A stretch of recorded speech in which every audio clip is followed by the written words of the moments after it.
তো আসসালামু আলাইকুম এভরিওয়ান, কেমন আছো সবাই? তো আজকে আমি দেখাবো সাইকেলের ব্রেক কিভাবে টাইট করতে হয়। অনেকেই জানো গিয়ার সাইকেলের ব্রেকটা যারা এরকম মেকানিক্যাল ব্রেক চালাও, এই যে দেখতে পারছো,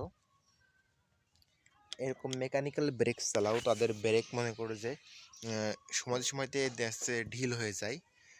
কারণ এটা কেবলের মাধ্যমে চলে। এই যে দেখতেই পারছো কেবল, এই কেবলের মাধ্যমে চলে। এটা কিভাবে তোমরা ঠিক করতে পারবে অতি সহজে, আর আপনাদের কিভাবে টাইট করতে হবে সেটা আমি জানাবো আজকে।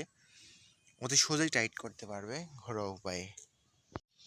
তো গাইজ দেখতেই পারছো, এটা হচ্ছে আমার সাইকেল, গিয়ার সাইকেল, আর এর পিছনের ব্রেকটা ধরতে হচ্ছে, আর সামনের ব্রেকটা দেখো কতখানি টানতে হচ্ছে।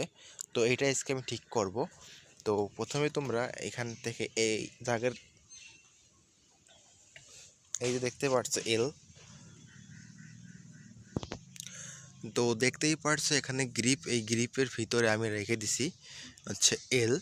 তো এরকম এলটা হাতুর দিয়ে এখানে বাড়ি দিলে এরকম হয়ে যাবে, আর তখন তোমরা এখানে রাখতে পারবে। তো এটা দিয়ে আমি গ্রিপটা লাগিয়ে নিই।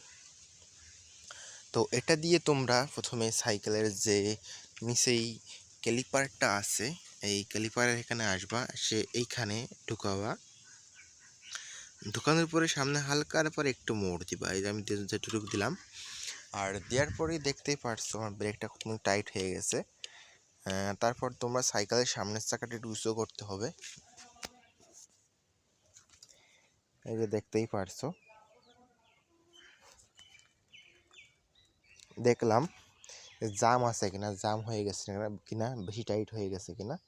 তো বেশি টাইট হয় নাই। তো এইভাবেই তোমরা টাইট করে নিতে পারবা তোমাদের সাইকেলের ব্রেক। আর এটা একদম সহজ উপায় ব্রেক টাইট করার। তোমরা চাইলেই যে কোনো সময় টাইট করে নিতে পারো।